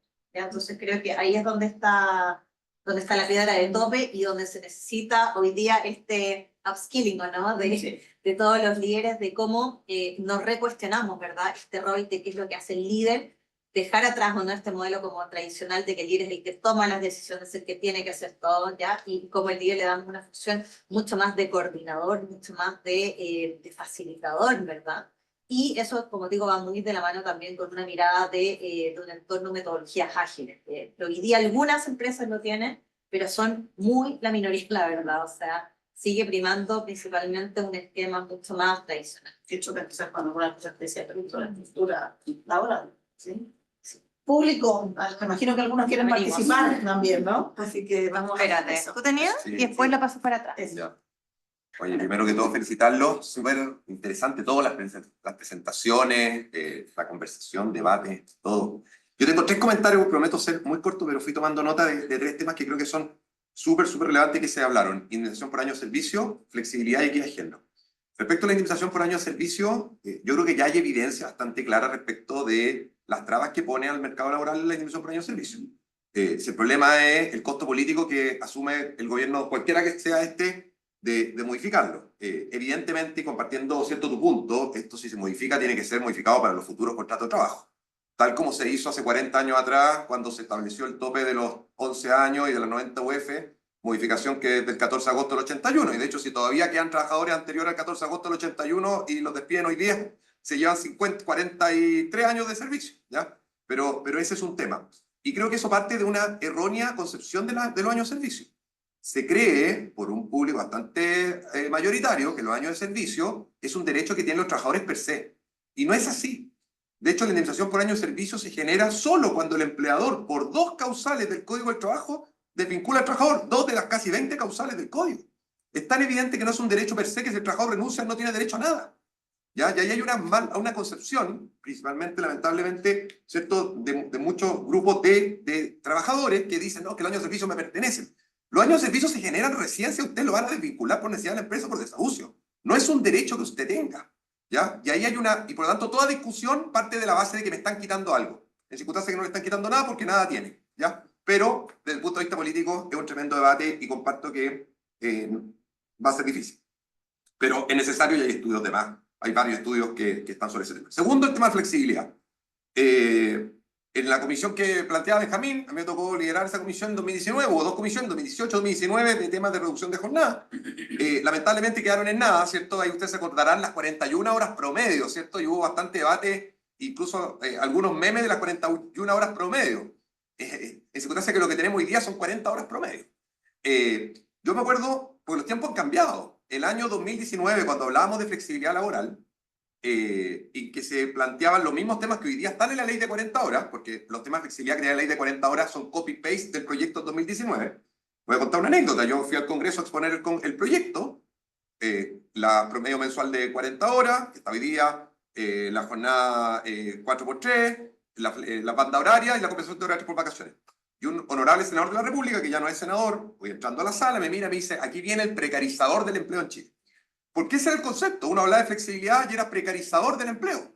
2019, 3 años más tarde, hoy día todos somos fans del teletrabajo. Quienes votaron en contra del teletrabajo hoy día, el 2018, hoy día promueven leyes del teletrabajo. O sea, qué bueno que haya cambiado la concepción en 3 años, porque lo que antes era precarización, hoy día es tiempo moderno. Y lo tercero, la equidad de género y corresponsabilidad. Yo soy un convencido que sin corresponsabilidad la equidad de género es una ilusión. Nunca vamos a tener equidad de género sin corresponsabilidad. El 97% hoy día de las personas que no trabajan remuneradamente por razones familiares permanentes son mujeres. Y por lo tanto, si no avanzamos en corresponsabilidad, todo lo que hagamos en equidad de género va a ser solo ilusión, y ahí es un desafío, y con esto termino, tanto de los trabajadores hombres como de las mujeres. El postnatal parental se lo toma el 0,2% del papá, la licencia por enfermedad grave hijo menor de 1 año el 0,18%. Y cuando uno les pregunta, no solo responsabilidad del papá hombre, que no se lo quiere tomar por distintos motivos, las propias madres muchas veces tampoco lo quieren traspasar. Y yo hago clases y de repente a dirigentes, a mujeres o a trabajadores me dicen, no, es que la mamá es la mamá. Entonces, y eso me lo han dicho 100 veces. Entonces, en la medida en que esta concepción machista en nuestra sociedad no la cambiemos, la verdad es que todo esto va a ser ilusiones. Podría seguir hablando, pero... Es decir, que las mujeres son las machistas. Hay mujeres más machistas que el hombre. Tal cual. No, Pero es verdad. Eso es, lo que es tal cual. Es tal cual. Estoy 100% de acuerdo Y se da además la excusa, y se da la excusa que no opera en prácticamente casi nadie, no es que se lo toma el hombre porque gana sueldos más altos. Pero lo que no se dice es que el tope del subsidio postnatal y prenatal es tan alto que menos del 5% de la población tiene el problema del tope, si el tope es más de 3 millones de pesos. Para más del 90 y tanto por ciento de la población que gana menos de 3 millones, no es el tema de la remuneración. Por lo tanto, hay un tema cultural, y si no hacemos el cambio cultural, difícilmente vamos a hacerlo. Muchas gracias. Sí, un comentario cortito, en verdad. Me estoy pensando en este equilibrio en donde no hay pérdidas de productividad porque ninguna empresa teletrabaja. A mí me ponía a pensar si existe también la posibilidad de que una empresa decida adelantarse al resto y ofrecer el teletrabajo como algo llamativo para hacer un mejor match entre trabajadores de alta calidad y productividad con la empresa. Y así avanzar quizás a un nuevo equilibrio de mayor... No, existe, pero la gente no se hace por qué no ocurre de la manera que debería ocurrir. Entonces, Claro, ahí yo creo que entra el y tema ahí de- habrá que preguntarse. Aparentemente hay gente que piensa que las empresas son irracionales y dejan plata sobre la mesa. Yo tengo serias dudas, súper serias dudas respecto de eso. O sea, no debe ser tan cierto que esto es tan productivo, no debe ser cierto que todos estos beneficios tan maravillosos que la gente describe, por lo menos en nuestra empresa no ocurren o no lo hemos descubierto, pero aparentemente ninguna de estas cosas es tan fantástica porque estarían ocurriendo. Habría un montón de gente innovadora, estos jóvenes fantásticos que hacen todo fantástico, ¿no es cierto? Y además gozar la vida haciendo esta empresa fantástica, llena de cosas fantásticas, ganando fantásticas sumas de dinero. Y eso no ocurre todas estas fantasías. Por lo tanto, yo solo sostengo que más que aquí hay que mirar la data con mucho más cuidado, y la teoría de juego te alumbra mucho de cómo ocurren las cosas. O sea, entender teoría de juego, estas cosas te ayuda mucho, porque no hay estos lugares. Y mi sospecha es que tiene que ver que la cultura del trabajo en los países latinos, que no se me refiero a Chile, y el nivel de capital humano que tenemos nosotros es muy diferente a lo que pueden ser los países desarrollados. Muy diferente. Y por tanto, lo que ocurre allá va a tomar mucho más tiempo en llegar acá de lo que la gente cree que va a llegar. Son todas excepciones. Entonces hay que ser cuidadoso con eso. Y los empresarios son pillos. Si hay plazos sobre la mesa, la van a tomar de alguna manera. No la dejan dando vuelta gratis. Así que, ojalá, vamos a ver qué pasa. Igual sobre ese tema, por ejemplo, nosotros en la plataforma tenemos alrededor de un 10 y un 13% de los avisos que se publican y se declaran que tienen que es trabajo híbrido o teletrabajo, ¿ya? O sea, existe. Pero después, por ejemplo, en este estudio que hicimos, alrededor de un 25% de las personas declaran que tienen algún nivel de trabajo híbrido, ¿ya? Entonces, en el fondo, al final, también hay empresas que como que en el fondo te lo dan como un beneficio y puede ser 4 días presenciales o hay niveles de flexibilidad asociados a esa jornada, pero en el fondo queda más en el ámbito del beneficio que en la declaración formal de la jornada, porque ahí no hay vuelta atrás. ¿Cachai? O sea, cuando en el fondo tú lo declaras y dices, tú vas a hacer teletrabajo, bueno, ahí tú no podías ayudar, pero queda un contrato y ya no hay vuelta atrás. Pero sí, yo estoy súper de acuerdo con lo que tú comentas de que también hay que mejorar la cultura y el nivel educacional de los colaboradores. O sea, esta cuestión no puede ser tan paternalista que esperemos que sea el Estado y las empresas solamente quienes hagan como este upgrade, sino que también las personas tenemos que estar a la altura para poder trabajar de una forma más independiente y evolucionada. Porque la flexibilidad está asociada a la independencia y a la autogestión. No puedes tener flexibilidad si necesitas a alguien que te esté como pegando en la cabeza todo el día para caerlas. Eso no tiene ninguna correlación. ¿Alguien más del público que haga un comentario y pregunta? Nada, desde los datos prácticos que están trabajando, lo que mencioné también, no sé si hay un análisis al respecto del tiempo que demoran cubrirse las vacantes cuando el trabajo se ofrece como híbrido o su presencialidad. Y de ahí puede haber una pérdida o una ganancia de oportunidad para la empresa competitiva. ¿Cuánto tiempo por una vacante dependiendo de cómo se ofrece? Y por otro lado, cuando tú mencionabas que no estamos tan seguros de que nunca el trabajo híbrido sean realmente los que tienen las competencias o las palabras que tú usas. Eso no es mía, la mía. Sí, no sé, yo estoy usando ahí. Sin embargo, sería interesante ver cómo eso se distribuye en términos etarios, porque tal vez si analizamos procedimientos etarios, tal vez ese 40% mucho más si lo analizamos en un segmento entre los 25 y los 25 años. Por ahí podría ser tal vez un 60%, y no el 40%. Y ahí sí hay una pérdida de oportunidad para empresas para cubrir segmentos de cargo que no permiten, que son claros para el desarrollo de carrera. Ejemplo, empresas de ingeniería, donde los ingenieros de nivel B, son ingenieros entre 6 a 10 años de experiencia, hoy día tiene un vacío de ingeniería y genera mucha dificultad para que la organización en forma ordenada. Entonces, sí veo una pérdida de oportunidad en algunos de los datos que ustedes mencionaron. Por otro lado, un comentario muy genérico, creo que hoy día en la sociedad, en distintos ámbitos de la sociedad, estamos en proceso de confianza profunda. Hoy día también la institucionalidad, la relación humana tampoco fortalecen la confianza. Entonces, difícilmente podemos generar liderazgo que permita la autogestión si hay una crisis de confianza profunda en la sociedad. Y yo creo que ahí es un tema que escapar mucho más. Por otro lado, también creo que dentro de las habilidades de liderazgo hay un concepto que es la ambidextralidad, que tiene que ver con cómo resolver paradojas, cómo exploto y exploto, ¿cierto? Y me muevo en esa ambidextralidad. Yo creo que ya no tenemos líderes que sepan manejarse de Liderazgo adaptativo. Claro, No, es poder un foco. funcionar y poder resolver paradojas de manera más. Súper, muchas gracias. ¿Alguien más quiere hacer algún comentario? Sobre eso, Sí. lo único que yo quiero comentar es, o sea, nosotros al menos no tenemos el dato que tú preguntas, que sería súper interesante de entender cuánto... Exacto, pero sí los niveles de satisfacción de las personas que tienen niveles de flexibilidad dentro de su trabajo es alrededor, es más de un 60%. Son personas que están altamente satisfechas con su trabajo. En cambio, quienes declaran no tener flexibilidad es alrededor de un 30% que están altamente satisfechos. O sea, sí hay un indicador importante, entendiendo que la satisfacción también te va a generar motivación y productividad y también retención a largo plazo. Entonces, igual uno puede como decir, bueno, hay indicadores que te dan a entender que no sabemos si son brillantes, pero al menos deberían estar más comprometidos con la red. Como el golf, por eso están tan satisfechos, se van a jugar golf más tiempo. Pero mientras estén más felices en la vida. Respecto a lo que mencionaba Denise de los niveles, se rumorea en la empresa que probablemente vamos a más presencialidad. Y es porque se ha perdido el sentido de pertenencia. Y lo otro, para en el caso del líder hacia la mujer, sin duda la corresponsabilidad, como dice Fernando, es súper fundamental de parte de quien sea hombre o mujer que apoye ese liderazgo, porque hay hijos, enfermedades, y alguien tiene que apoyar. Y respecto a lo que dice Jambín, nosotros en 2005 bajamos de 48 a 45. Nosotros en 2008 fuimos innovadores y bajamos a 40 horas. ¿Y ¿qué significó eso? Que en parte de la empresa del holding tuviera un mayor, en la hora extra más cara. Mi compañero que dio la empresa, 45 horas, era más baja su hora extra que la mía, y yo tenía 40 horas.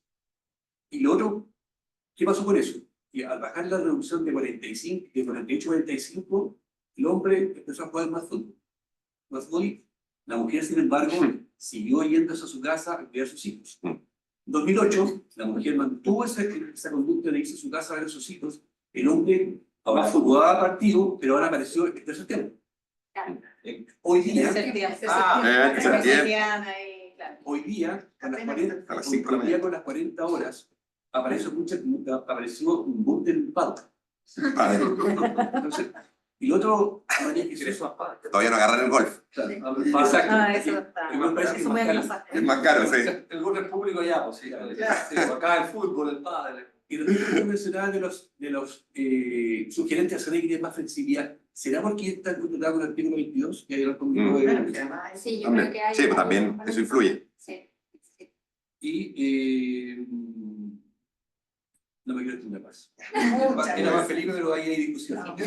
Para la sobremesa. Sí, Un pequeño comentario que hacer. Espérate. Sí, es cortito. No olviden que no solamente las mujeres, estamos los hombres viejos, que tienen problemas de la flexibilidad. Todo esto les afecta mucho porque tienen un capital humano que está obsoleto y que no tienen tiempo para adecuarse, y por lo tanto, no todas las políticas tienen que ir a preocuparse qué pasa con las mujeres. Los hombres mayores están en una situación súper conflictiva, están siendo reemplazados por la inteligencia artificial y la automatización súper rápido y están sin empleo. Y es bien terrible a los 55 o 50 años, hombres especialmente, quedar desempleados sin ninguna oportunidad de trabajo. Entonces hay que poner ojo no solamente en las mujeres, también en los hombres mayores. Bueno, la edad atraviesa a ambos géneros. Hay un proyecto, No, claro, sí, esto es mucho más. hay un proyecto de ley en el Congreso bien avanzado respecto a eso. Sí, sí. Bueno, Tuvimos un evento tuvimos un evento sobre envejecimiento. Sí, hay un proyecto de ley que está súper avanzado. Ahí qué me bueno, cuentan, qué bueno. porque Ahí pues les cuento. me interesa saber eso. Perdón, ya hay una ley hoy día que tampoco se conoce, habla por eso del 2019, perdona,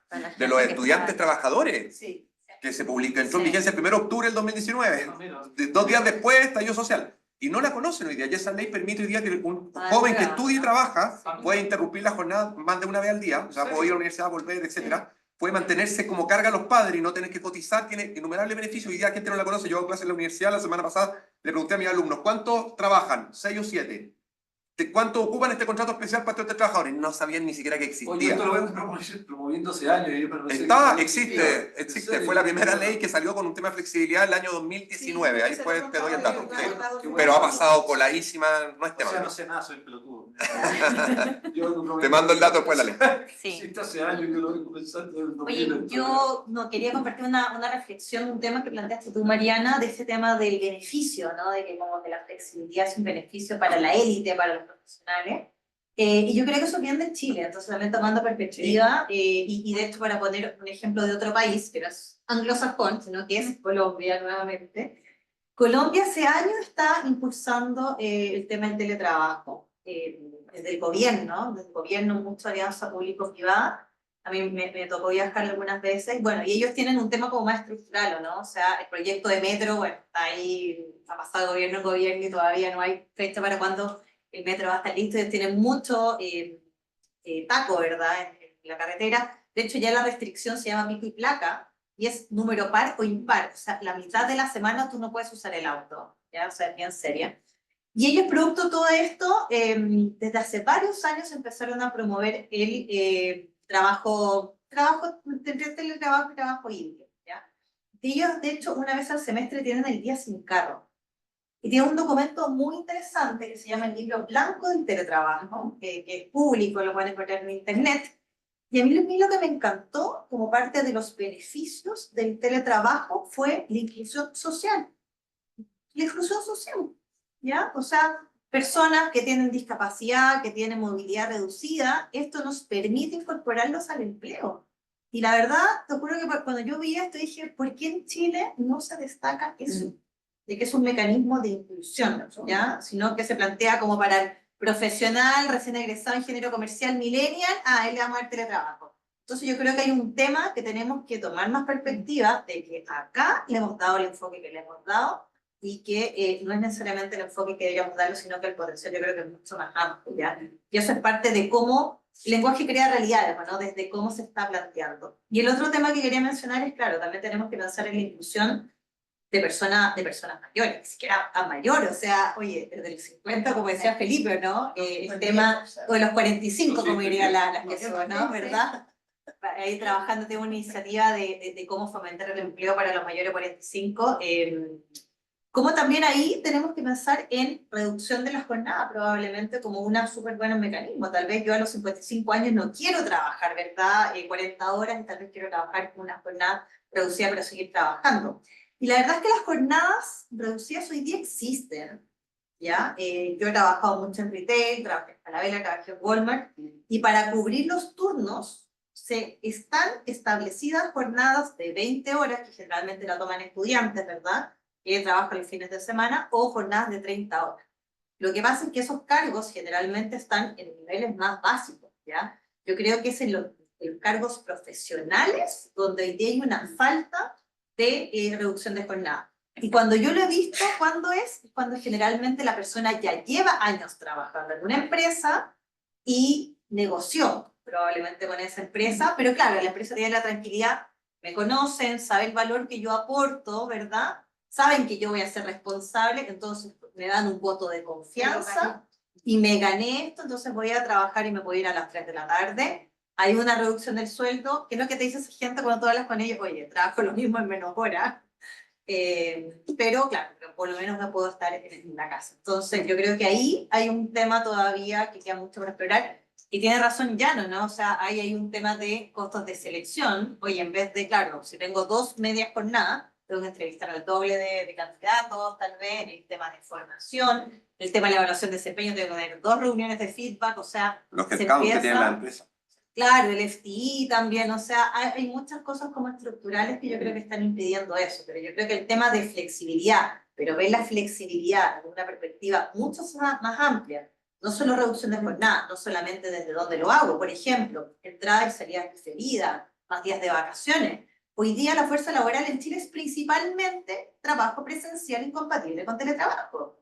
Eso es una realidad, ¿verdad? Somos una empresa principalmente productiva, así que creo que de hecho, no sé si ustedes tienen datos más actualizados, yo he visto que en general es como alrededor del 30% del total de los cargos a nivel mundial que puede hacer teletrabajo. Entonces, tampoco el teletrabajo es la solución a todo, ¿ya? Entonces, creo que hay falta todavía probablemente mucha más educación en relación a qué es flexibilidad, cuáles son todas las alternativas y que las empresas tomen la flexibilidad como parte de su propuesta de valor. Súper. No sé si Cortito, porque ya vamos cerrando. O sea, Sí. solo cortito, pues me dando el micrófono. Tomando algunos puntos que decía Denise,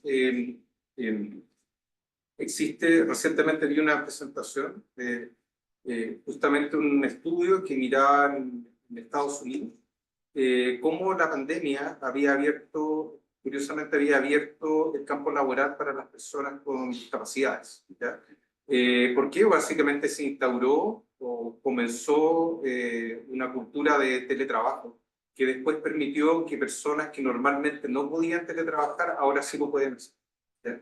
Y eso se ve en los datos, en el fondo. La gente con discapacidad en Estados Unidos que podía trabajar básicamente se multiplicó por 3 después de la pandemia, ¿ya? O sea, básicamente pudieron acceder a posiciones de trabajo que antes no eran viables.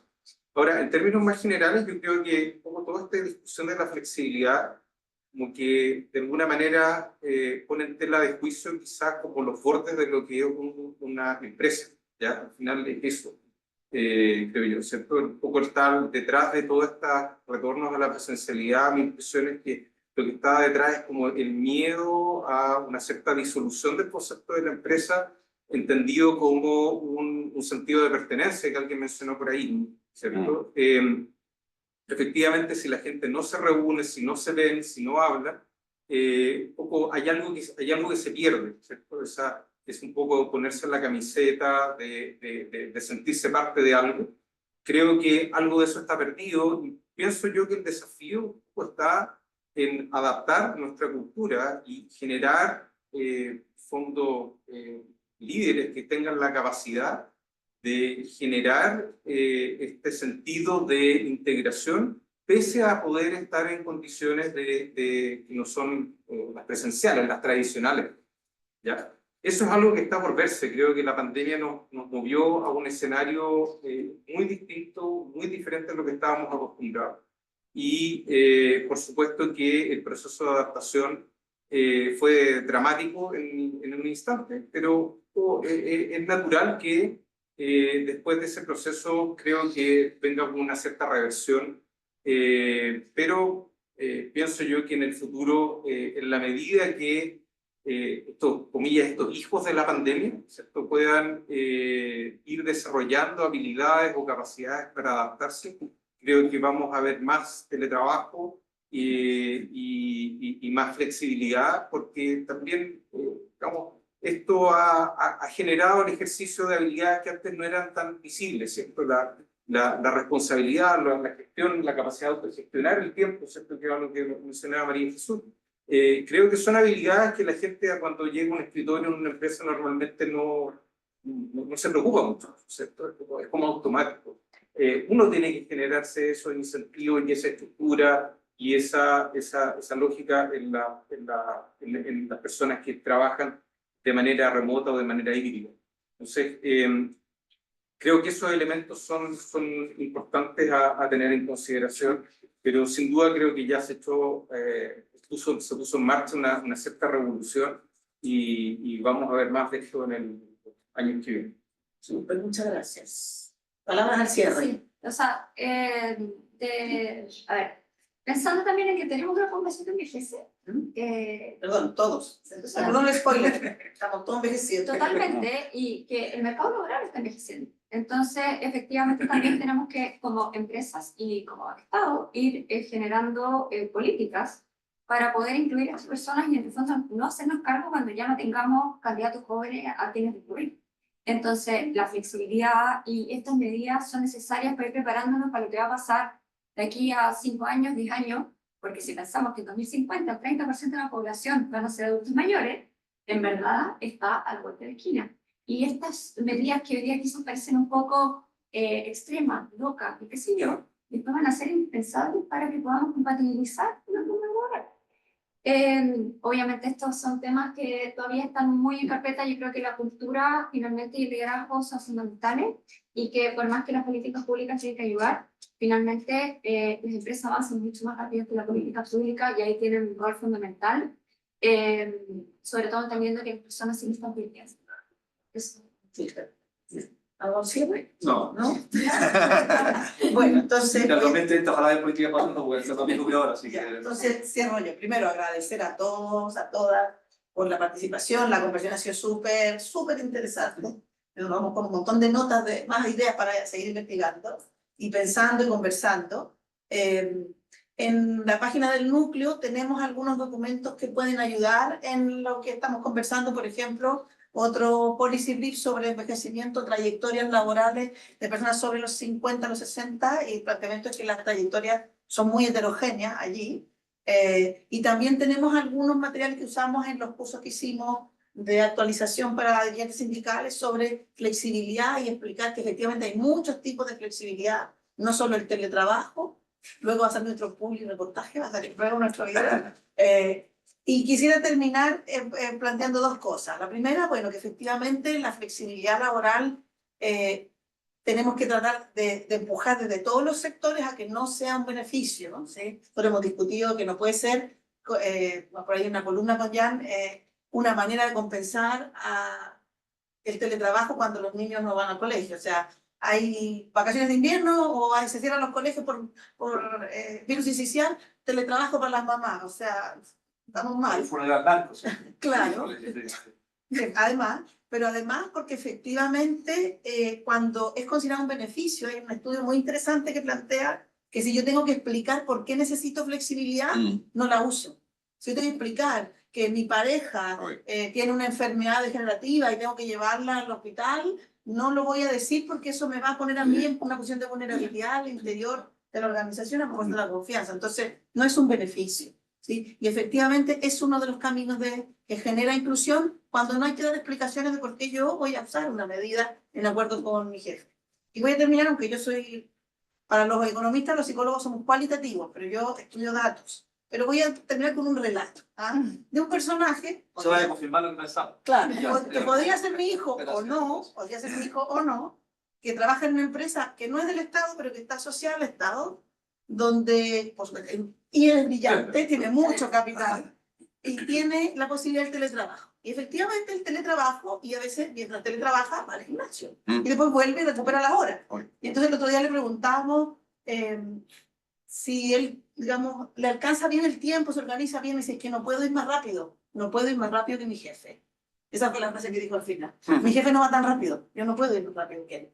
Entonces, me parece interesante el relato, como para entender que al final hay, no digo que él sea el niño más brillante de la vida, pero sí, yo soy la madre, pero ese capital también se ve limitado a veces con las miradas estrechas que pueden tener las organizaciones. Y podemos tener capital al que le hemos invertido mucho como país y que lo achatamos también. O sea, no solo que hay capital que no hemos desarrollado, capital que también se achata por infraestructura que limitan los rendimientos, la productividad. Así que vamos a terminar desde lo cual y no desde lo más. Agradecemos de nuevo la participación. Vamos a proveer todos los recursos que salgan de esta actividad en las páginas de ambos núcleos, para que podamos seguir en contacto. Así que muchas gracias. Y hay todavía sándwich y café. Sacamos una foto, ¿no? Sí, sí. ¿Les tomo una? Ya. Ya, cortamos la... Ya estás cortando ahí la información. Y bueno, aquí tenemos nuestro código QR, porque quieren